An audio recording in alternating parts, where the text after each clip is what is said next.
Hello, good afternoon. You're welcome to Agenda on TV3. My name is Deborah Kwabla.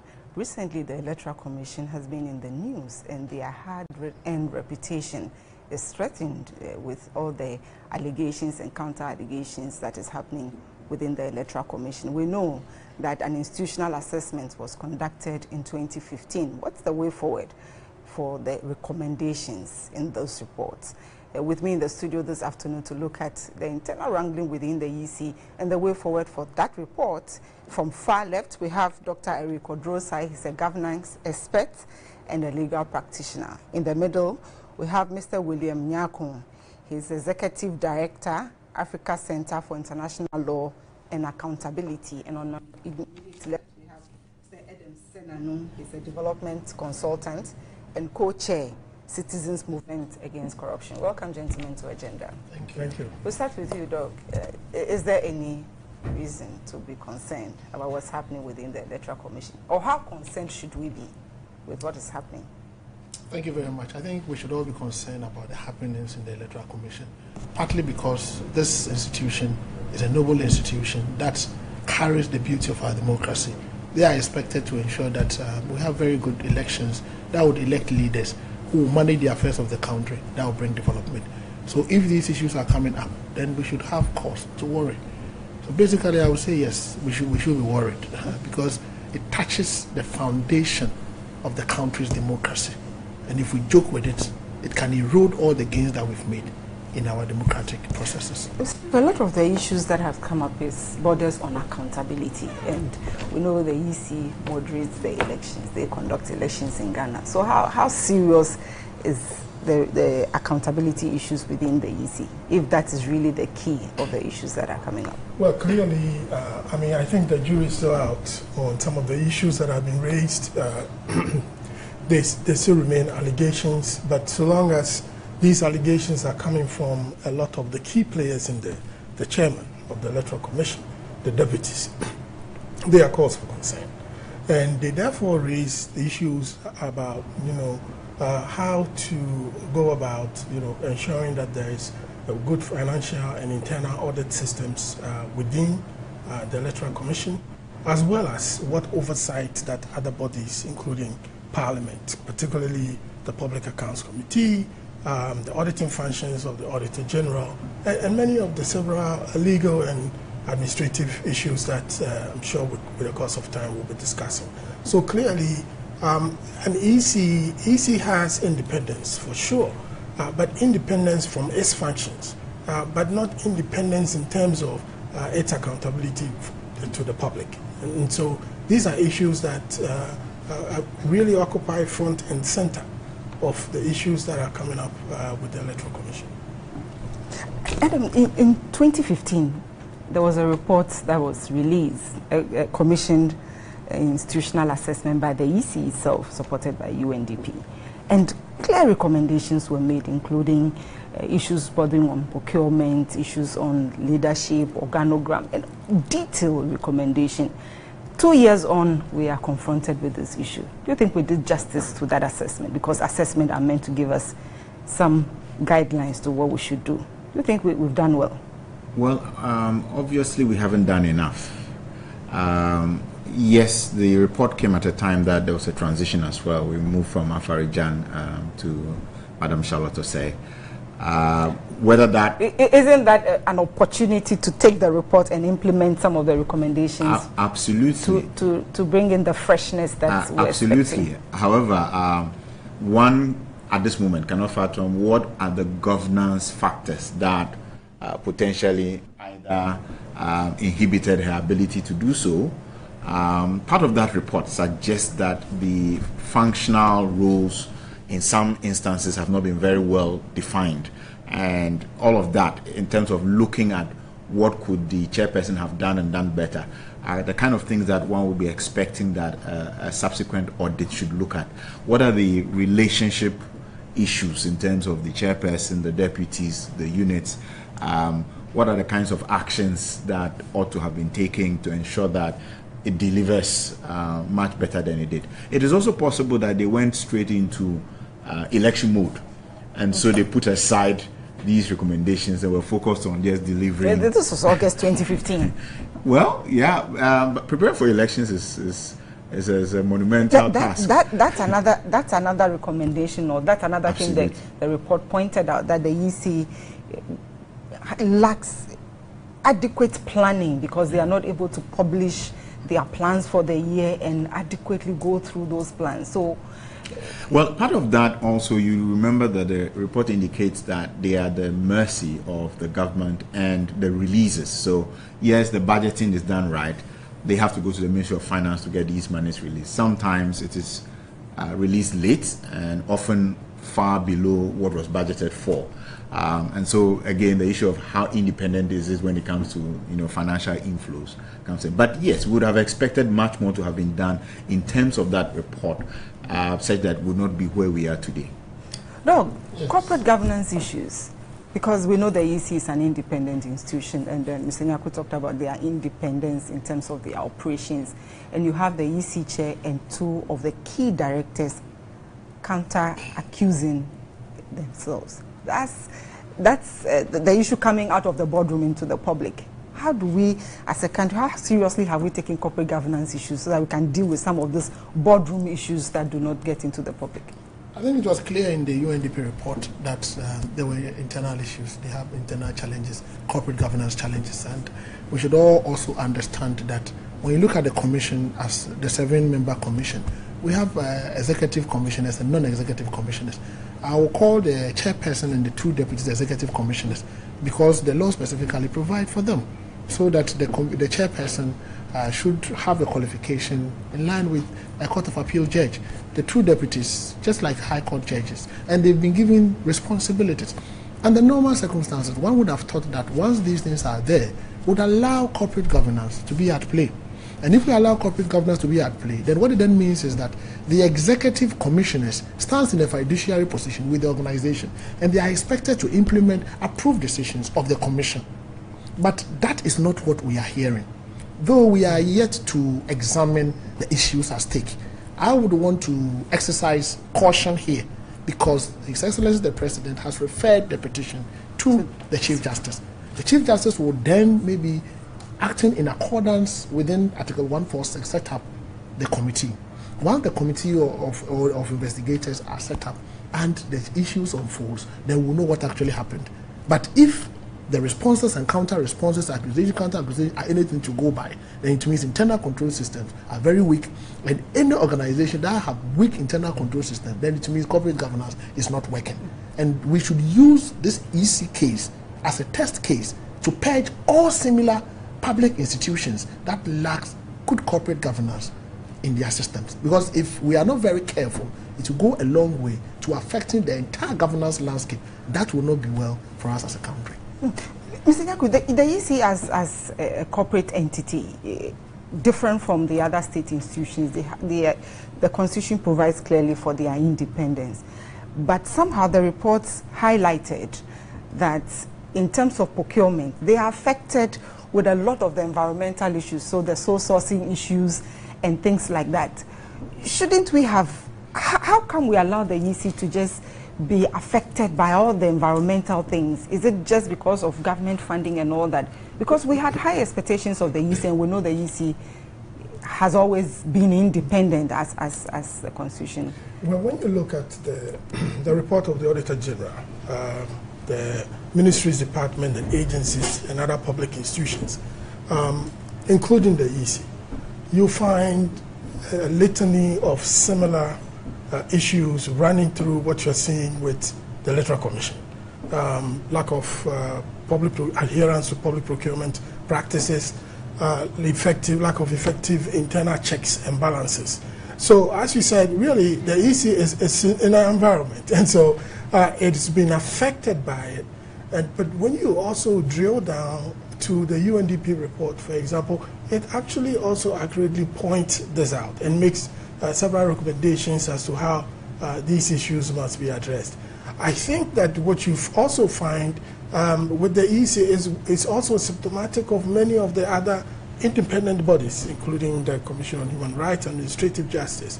And just to piggyback to what my senior colleague here said earlier on, about corporate governance. All of this, the lack of effective checks and balances, really add up to the lack of effective checks and balances within the EC. So, for example, one of the legislative recommendations that was made was to clearly define the roles and functions of the commissioners, for example. The four others, the non-executive the non-executive, the four others, as well as even the deputy commissioners. One of the things that keeps coming up is what you see as emerging as a turf war between the commissioners. Who has power to authorize certain approvals, and other things like that. When you look at the financial sector, one of the allegations that came up from the commissioner herself is that one of the deputy commissioners authorized contract sums well above and beyond what she was supposed to. And she also counted that she had the power to do so. So it's an opportunity for reform of both the corporate governance structure and in internal and financial procurement systems at the EC. And regardless of how unfortunate the situation is, I think there's opportunity for reform. Doc, we'll come back to you. Why are we violating our procurement law? We have clear guidelines within our procurement act. Yes, Debbie, you see, we have clear guidelines. We have Public Procurement Act 663, passed in 2003. Just 2016, we amended it. We have an amended Act 914. Clearly, the laws are in the books. But it seems to me that we have over-pampered certain independent institutions to the extent that... Is that the case, or is the usual blatant disregard for the rules? Well, for me, I think, yes, under normal circumstances, the EC has an internal audit department. And if the Internal Audit Department is working as required by the Internal Audit Agency Act, they are expected to conduct quarterly internal audit of the activities of the EC. After that, make a report available. Reading the UNDP report, it tells me that the internal audit unit of the EC makes their audits, but they are restricted in scope. And in auditing, once you restrict the auditor in scope, he's not able to go to other risk areas where they can do performance audits and give you an advice on how to improve the system. And reading the UNDP report too, it tells me that the auditor reports to the chairperson instead of reporting to the commission. So that is also another internal control weakness. So there are capacity issues, there are systemic weaknesses, and it tells me that we have refused to respect the rules. Unfortunately for us, the external audit reports of the EC does not normally come to the public domain for the public to scrutinize it and raise some of these issues. So I think I will insist that we should use the EC case as a test case to purge all other similar public institutions of corporate governance inadequacies that is affecting effective public financial management. Yes, quickly, and then we'll come to it. Let me just add, to this very important point. So, for example, in June 2016, the EC appeared before the Public Accounts Committee, and this was based on the Auditor General's report, and it could not account for 1.5 million Ghana cedis that was given to an officer, the electoral officer in the Western region in 2012 to undertake, certain projects. 2012, 1.5 million Ghana cedis. And this was being interrogated in 2016? 2016. 4 years on. Yeah. So you see that there are clearly, some internal controls that are not working, that we need to continue to drill down to ensure that necessary changes and reforms will be undertaken, so we can catch these wrongdoings before they fly up into what we are seeing now. Yeah, and if you could also give us your view on the procurement issue, but more importantly, also about following up with cases, because the report also highlighted that the EC lacks interest in following up with electoral-related cases to make sure that they go through logical conclusion, and this shouldn't be. Yes, well, regarding the procurement issue, I think that is a widespread thing. It's not even just independent institutions that are. As anti-corruption people, we find that this is so widespread. It's become like the common standard when there are other things we ought to be looking at. Nobody seems to be tackling this.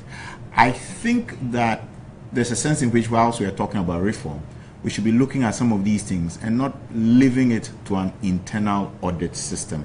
we need external checks even on these independent institutions in some areas, including the financial ones. Otherwise, it can happen again. Such that, because you are using public funds. And so for me, there's no reason why we should leave it to just the internal auditing and checking of these things. And that should carry across all the other independent institutions as well. Having said that, with the follow-up on the various electoral issues that arise. Before you go to the electoral issues that arise, the report specifically highlighted the contracts between the EC and STL and the terms of the contract, which indicated that STL should develop the software and hand over to the EC. And 4 years on, and they were supposed to hand over in 2012, 2016, they had not handed over. And this is serious. Yes, and I mean, things like these are the ones where the corporate governance issues come in. They have some legal support.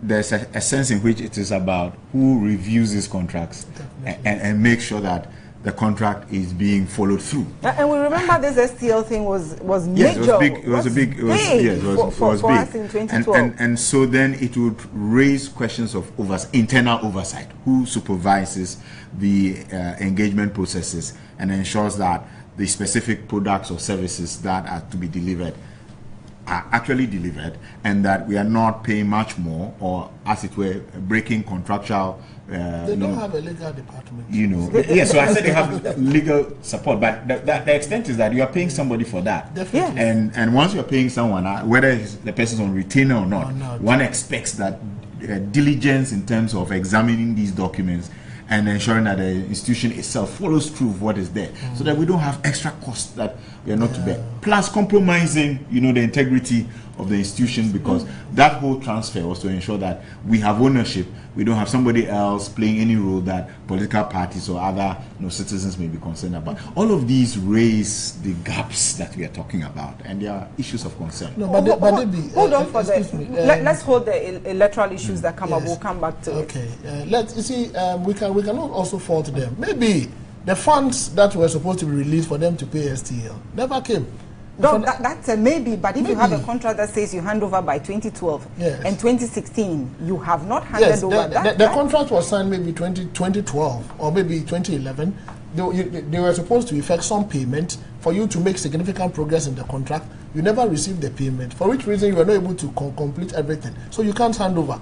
So I am not holding brief for them, but I think that monitoring is good. But we should also look at the other side. In as much as we need to monitor, we also have to make sure that government do what it's supposed to do by way of releasing the finances to support it. And you don't release the finance and go and sit back. You release the finances, put in place internal checks and balances, monitor through, and then make sure that we get value for money for every contract.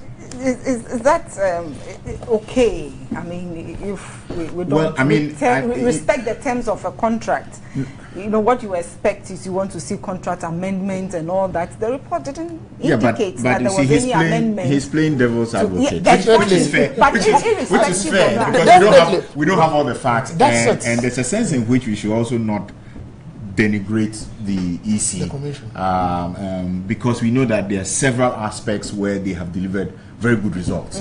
So I think that we ought to be cautious where we don't have the facts. So yes, there's a contract. We are looking at the report. Okay, that's stated. Clear recommendation. But there are also other reports that you should factor in. For example, the EC actually made money when you look at the 2012. It's a report, the Auditor General's report. I was very surprised that the EC made a huge increase in monies that it generated, miscellaneous activities that it generated. A lot of money also came from the donors. I think it accounted for an increase in 429% or so. Conversely, the EC also overspent. And this we can locate in which? It is in the Auditor General's report. It's the Auditor General report. And so just trying to add up to the balance that my colleagues have been saying. For example, I have a total income of the commission went up by 252.1% from 77,514,000 in 2011 to 272,945,000. The rise in the total income was largely due to increase of 242.2% in government information, 422.9% in donor grants, and the most significant part, 789.9% in miscellaneous income. And this is from which year's Auditor General's report? This is 2012 reported to the committee on this is 2013. I think it came, so this was for the years ending December 31st, 2012 and 2013, which went to Parliament. And so you are seeing that as positive? So yes, I'm saying that, so in looking at some of the reports that are out, so the UNDP report provides a data source of analysis. But of course, when you're looking at the EC, which is also a public body, you also have to look at the Auditor General's report and how it got to the Public Accounts Committee and the responses and interactions that went forth. You know the EC is an institution of records. Yes. And the report highlighted that weak systems and archives not existing or not properly managed, that's serious. This is an institution of records. Yes, it is serious, and of course it reflects our non-keeping of records culture. We rely mostly on oral culture. We need to move from that system. And of course the report also mentioned that there was a need to internalize some of the processes and procedures. Typically I get very surprised in our environment here where there are no procedures that are updated every time within an organization. Take any organization, even private bodies, standard operating procedures, virtually non-existent. If they exist, they are not updated. One of the places I used to work in the US, I used to be a technical writer when I started off there. And we had to transfer information and knowledge that people had into procedures which were constantly updated. So we need to have this culture of documenting information and making it relevant and available for up-to-date and current updating so that we can build that documentation infrastructure and rely on it. This is very clear what's not happening at the EC, which needs to happen. And we need to make sure that this unfortunate circumstance presents us with an opportunity to ensure that we actually implement many of these great recommendations, some of which unfortunately were not even addressed or made by the Public Accounts Committee. Doc, the issue around following up with electoral-related offenses, that becomes the punitive measure that people will then look at and say there's a precedence.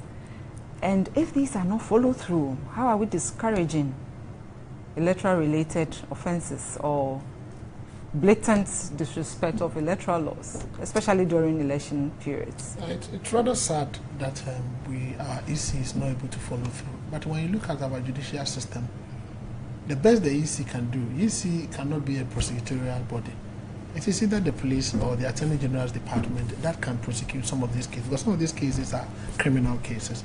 The best the EC can do is to go in as a principal witness.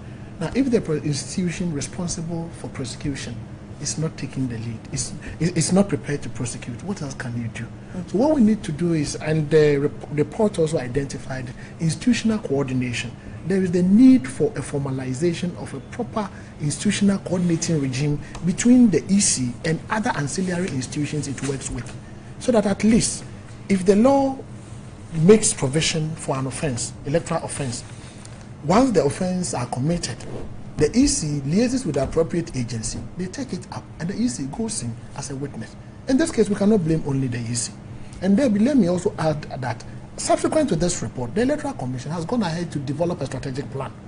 I would be happy if we interrogate the extent to which they have implemented the strategic plan and the correlation between the strategic plan and this particular report. Do you think if we have implemented the strategic plan and recommendations in this report would have been where we are 2 years on? For all you know, that's why I'm very cautious in commenting. For all you know, some of the issues that are emerging now emerged as a result of commencement of implementing some of the reforms. That is why I am very hesitant. I want to really wait for for the committee to start sitting, and let's look at the duration, the period within which some of these perceived offenses were committed, and then we can put it in context. But I believe that it is good for the growth of our democracy, it is good for institutional purging, it is good they are happening now. If we are able to get around it, we're going to have very good district level elections as and when it comes up next year or the year after. But Doc, I mean, there's a sense in which you're also assuming when you talk about the committee that the Chief Justice is going to say there is a case. So we are waiting to see. Definitely. We're not sure what's going to happen next, but it's important that the process is followed such that at the end of the day, whatever information is made available by these other, whether it's Yoko, whether it is the Chief Justice, say a committee should go inside into the issues, which would really be good for us, because then we'll be exposed to exactly what has gone wrong, and we have an informed position on what should be done. How open should we be, assuming there's a committee or the CJC? It should be as open as possible, because you see, we have a credibility issue at the moment.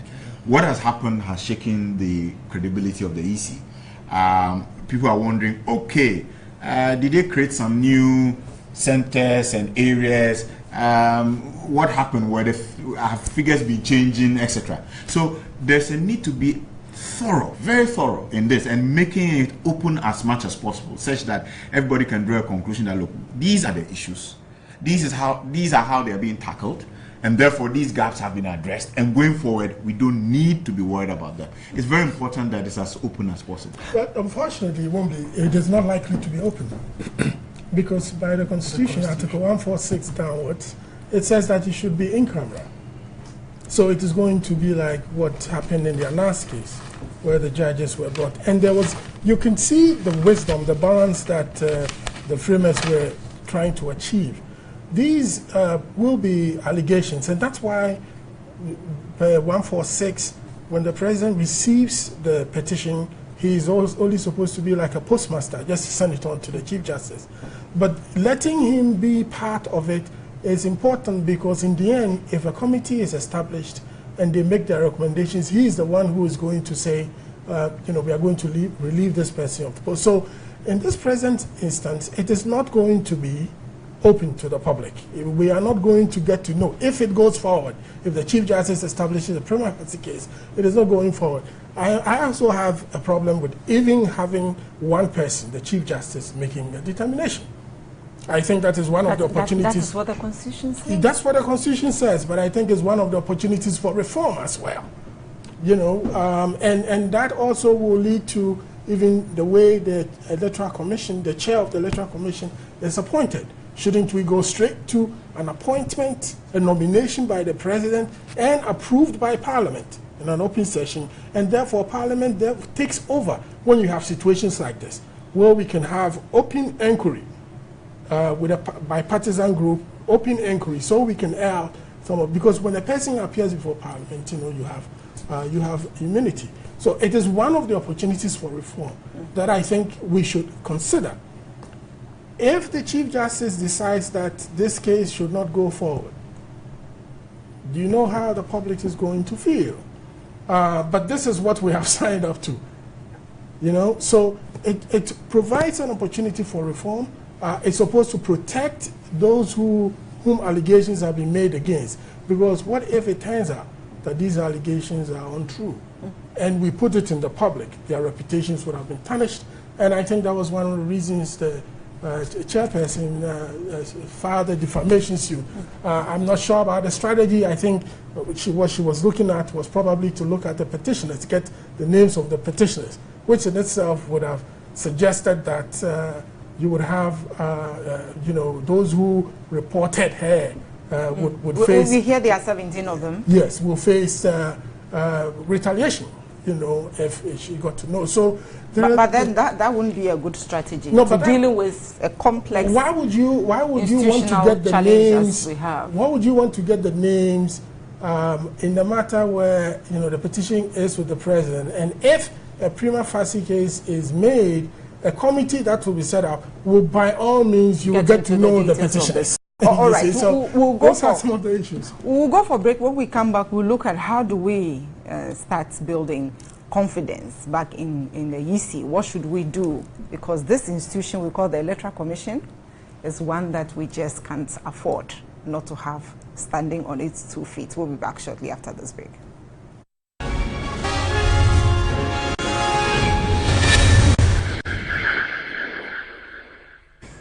Yeah, welcome back. This is still Agenda on TV3. We are looking at the internal wrangling within the Electoral Commission and matters that are arising out of the reports released by UNDP in 2015. So then the leadership, the report also talked about leadership. Is it time we looked at how we appoint the chair of the EC? Because the report clearly indicated that this could be a challenge for the EC. And that was a month after the new chair took office. Yes, I think that this gives us a lot of opportunity to look at some of the issues that hopefully, if we addressed, would make sure that going forward we don't have all these kind of uncertainties about the quality of leadership, whether, I mean, some of their feedback shows that they were not sure of how to follow procurement or do certain operational issues, and you're wondering, so what kind of criteria should we have looked at, or is there a lack of orientation after they are selected? It's a good time to look at that. The more inclusive the processes, and rather than have just an appointment, the better for all sides of the political divide, to the extent that then people have confidence in the EC. So yes, it's a good time to look at the whole system of appointment and whether we cannot open it up a little more to ensure, like he proposed earlier, the American system, where you have some kind of vetting with the parliament involved, etc. It is all just towards ensuring that the quality of leadership we have there will be much better equipped, potentially also selecting the right individuals to lead. But just to highlight, the report specifically talked about the previous chair, we know Afarijan was there for over 2 decades, and so the legacy of knowledge and experience that was living was one of the things that the report talked about. But Doug, how inclusive should we be in appointing the leadership of the EC in order not to bring the overly partisan discussion to that appointment? So I think for the purpose of checks and balances, and to ensure that at least we are able to bring some sanity to bear on the workings of the EC. When you look at the recommendations of the Constitution Review Commission, the report recommended that as far as practicable, the appointment of the chairperson and the deputy member, as well as the other members, should be undertaken with the prior approval of Parliament, so that at least Parliament would be involved in this particular activity. They also recommended that provision should be made in the Constitution and the constitutive instrument or the act that sets up the Electoral Commission to make sure that at least they have some reporting to Parliament, so that one way or the other will be able to quality assure what they do without necessarily interfering in their technical independence. If we open it up like that, I think it will help, because as it is now, the president appoints the person, and that's but Parliament itself is partisan. Parliament itself is partisan. But whether we like it or not, they represent 25 million or so over people there. You know the issues with having minority and majority. Yes, definitely, I know the issues, but to some extent, that's what we have. Because we cannot allow the judiciary to play that role, we cannot also allow the executive in its proper sense to play that role. So the only viable institution now is Parliament. Then one would say that we need a second chamber. If we want to go along that line, then we need a second neutral chamber made up of people that is not, it's not a non-partisan, it's not a partisan nature, but then it's a chamber that looks at issues objectively for them to clear these particular issues. But we have the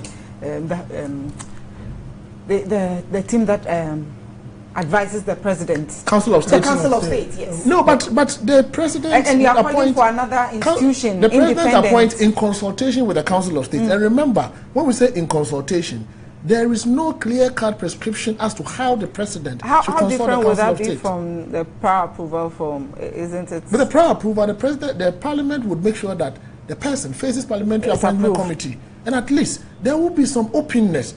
These things are telecast live these days, so people will be able to judge the background and the quality or the kind of skills that the person is bringing to bear, and it will even put fear in that person to suggest that, look, I'm accountable to the good people of Ghana, and I went through some grill to be able to get this particular position. That person would sit up.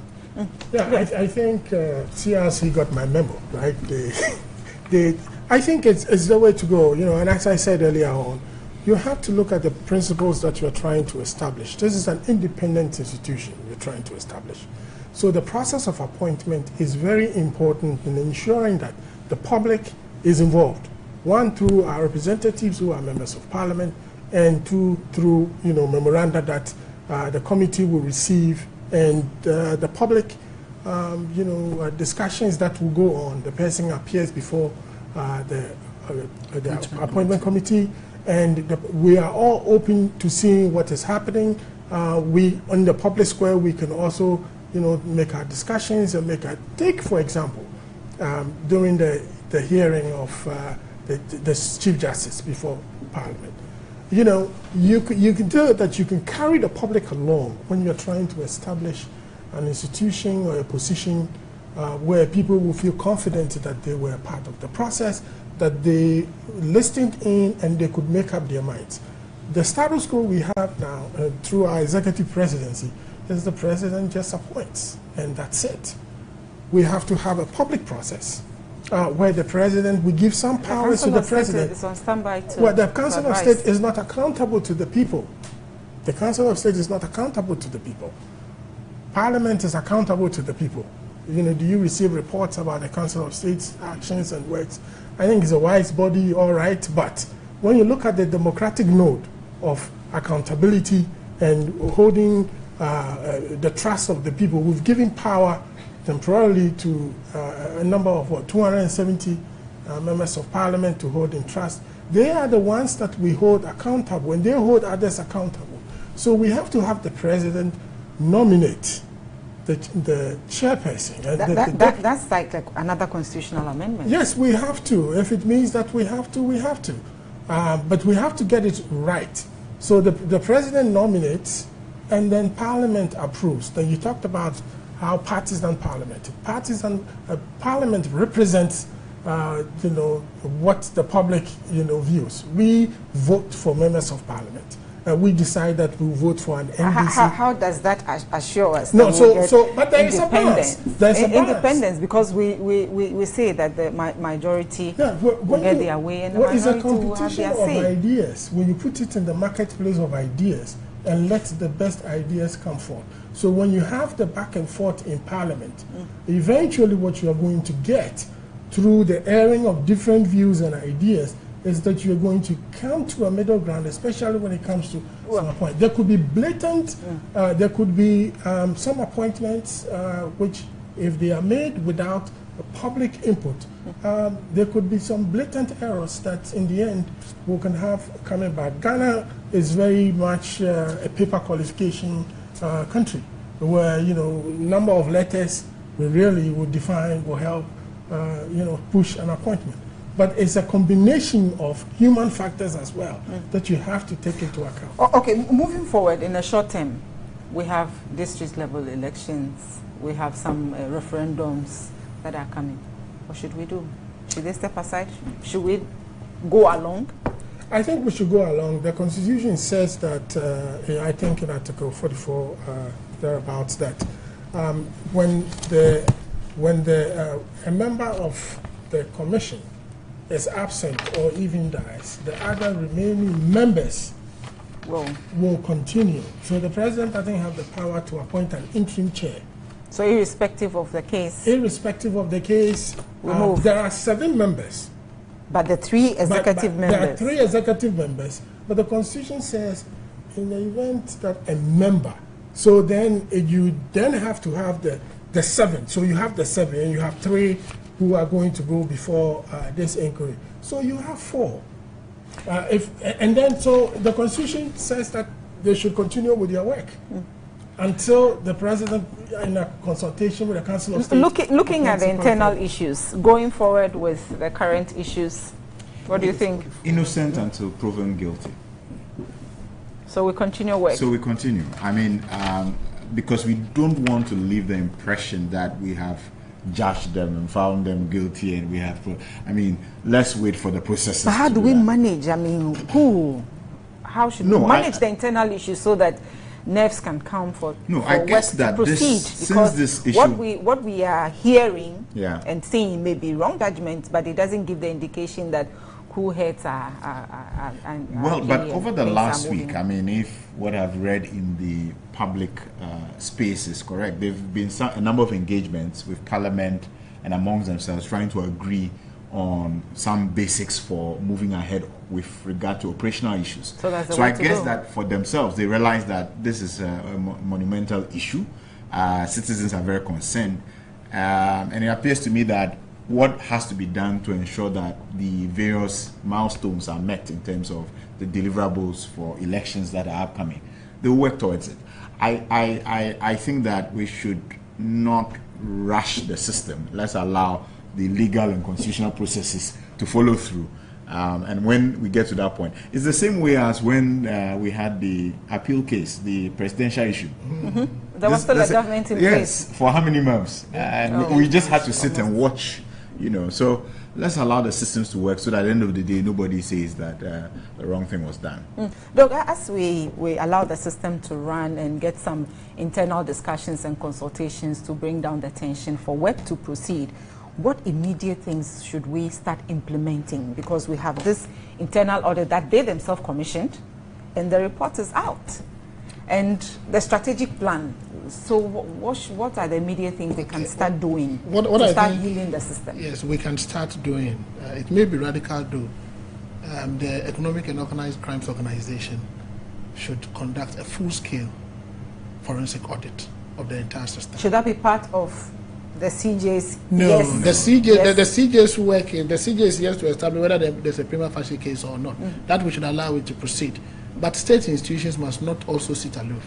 What they should do is that they should also launch a full-scale investigations into the activities, both operational, financial, and administrative audit of the organization, in preparedness for any committee. Didn't the report do enough to the administrative procedures, because it catalogs every unit and sub-unit within the EC and they did sort of did an analysis and an assessment of what they did, but we are in 2017. This report was released in 2015. So 2 years down the line can be very material for any organization. So we should do that, and then we should also allow the Chief Justice to do its work. As Adam said, we should allow due process to continue.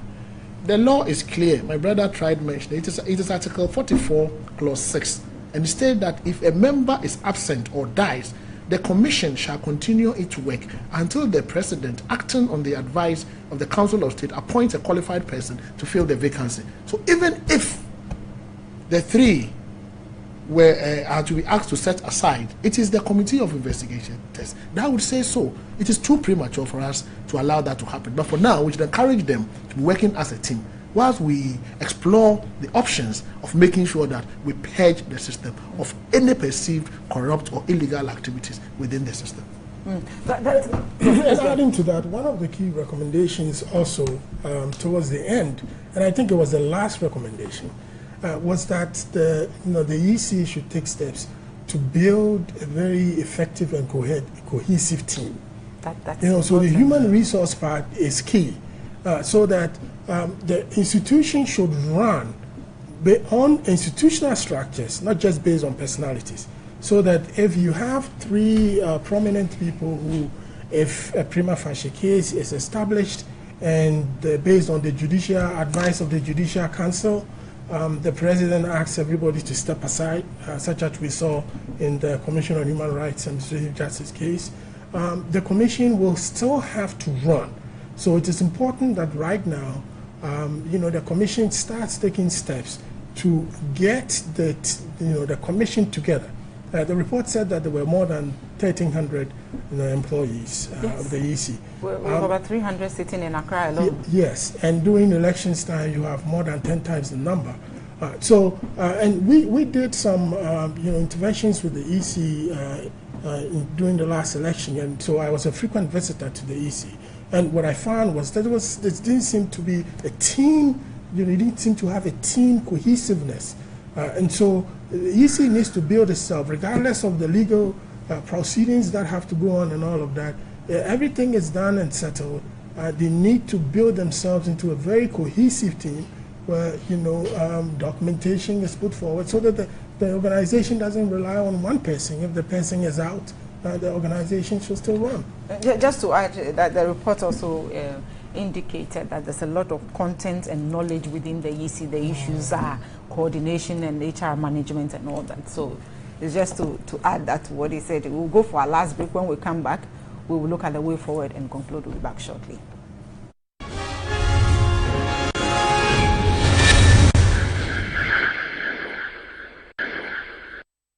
Welcome back. This is still Agenda on TV3. We are looking at the Electoral Commission and the matters arising, especially with the internal wrangling. The media, what's your assessment of how the media has positioned itself in reporting this issue? And moving forward, what should we do to ensure that we report accurately, but also maintain the sanctity of the institution? Yes, I think we ought to be much less sensational. I feel the media has over-sensationalized this. Is that the case, or report the right issues? Oh, no, because there's a sense in which a certain level of analysis would be able to pull out what are the important issues, what is necessary for an officer of this kind to be removed from that position, what are the merits of the issues that have been raised against the person, so that you give a sense of it, rather than just throw it out there. This one is making these allegations, this one says they wouldn't occupy the office. There's a sense in which I wish that, looking at what the EC has delivered over the years, there ought to be some balance. Let's not be too quick to just be critical without also highlighting what are the strengths and what are the likely weaknesses, and therefore, just like Doc was doing a few minutes ago, that look, let's be circumspect with these issues. Otherwise, we may totally be wrong at the end of the day when the eventual findings are found. So let's make sure we are objective and have some balance, such that we can look at what are the things that have been achieved, what are they doing well, where are the weaknesses, so that we can drill down a bit and say we believe that the EC ought to be addressing these issues. Otherwise, it's as if there's everything bad about the institution, and I worry when we do that to ourselves. I think we should be a little more critical and analytical with these issues. Well, I think that, the EC itself, first of all, it must blame itself for ironing the issues out in the media. The media, when you do an analysis of how these issues have been handled, you will see that it wasn't as if it was the media that went out to investigate, to find out the information. It first started with the report to the IOCO. And so once it was reported to IOCO, the matter became, those who were aggrieved would have instigated a leak to bring it out to the public. And then, of course, then the follow-up issues that came up, and then the lawyers also, with the EC chair being front and center on it. And you recall that the other commissioner, Deputy Commissioner Amsterdam, has not really been out in the media. So I think a lot of it was generated by the EC itself, led by the chair of the EC. The media only exists to report what comes out in the public domain, and they are following up on these issues, which are matters of public interest. So, first of all, I think the EC is self-destructing. The second point, which I support, is that the media also need to lead discussions in making very informed analysis of the issues that are before them. Remember that the chair has actually brought a defamation suit, and once the media, there's been a publication, a republication, the media could also be caught in the defamation issues. So we need to have a balance of these issues. In any case, these petitions were not supposed to be in the media. Those who petitioned. But you rightly said that the parties, aggrieved parties, were contributed to bringing it. That's why I'm to the saying public. that they were not supposed we to. had the lawyers also taking some. Yeah, so they should take some of them. Yes. That also brought a lot of issues out. I mean, from the information, I think that the EC chair has said that they didn't take the issue to IOCO. IOCO, of its own accord, came in to do the investigation. So it is not accurate to say that it was the EC that put this report before IOCO and then this thing started. No, I said that it got to IOCO, and once it got to IOCO, sources, people will use their sources to get the information out. So that's the point. There's a whole issue about whether the chair had the had the authority to even. But the media should be careful. But I think the media exists to they live on information and they will take on issues of public interest. And I think so those who give the information you've made that point very clearly. Let's go to Dr. Drosa. Yes, I think there's an issue here. One last issue we need to talk about briefly. We have just 2 minutes to go. Doc, the report also talked about post-election review. And we know it's done. It says it's done like a senior management meeting or staff retreat, and that is it. Meanwhile, this is an election that concerns every Ghanaian. How should we, moving forward, do post-election reviews? I think in the past, EC has allowed civil society organizations like ODEO and the rest to be doing post-election reviews for them. What we can do is that let us use IPAC and let the EC itself, in its entire electoral design, put in post-election review and then bring all the stakeholders on board and make it public. Then make it public, and then come up with actionable areas to inform the process. I think if it is part of our quality assurance process, it will help us. I think that would help us. And then the media, please, you educate and inform. Round it up for us. Yes, you educate and inform. So let us make sure that whatever comes up is cogent, is situated within the meaning of the law. They should avoid the blame game. They should not play to the gallery when it comes to court of public opinion. They should respect the principle of selective sharing information, the principle of need to know, and they should respect the confidentiality of the officers. They should allow due process to work. At the end of the day, all of us will have a very good EC and then a very good election to support our democracy. Round it up for me in a few seconds. I think that the chairman the chairman of the panel has really considered that, and I associate myself with his comments. You know, it's very important that an organization, you know, has a way of sharing learning and then applying the learning so that it can improve on its infrastructure and processes going forward. So the time is opportune. The time is now. I think that you take advantage of it. It is very important, and that we should continue towards you know, instituting better reforms. Few seconds. Yeah, Ghana's EC has in the past delivered very good, you know, electoral processes and kept us together. It's an important institution. We expect that the various independent institutions that are conducting investigations will do what they have to do, so that the people of Ghana can continue to have confidence. We have elections in yes, in can have less confidence than 4 in years. all the upcoming elections. And we'll be able to say that we have improved, we have been enhanced by this current situation, and not that we have gone backwards. And the EC is stronger. And the EC is stronger. Thank you very much. Thank you, Dr. Eriko Drosa. Thank you very much, Mr. William Nyako. And thank you very much, Mr. Adam Senanu. And thank you at home for being part of this. Thanks to the production team. We need a strong EC, so let's all support. Let's put our hearts in the process so that we can support to have a strong EC, because that is what defines our democracy. My name is Deborah Kwabla. God willing, same time, we will be here with another discussion. Enjoy the rest of your weekend. Bye.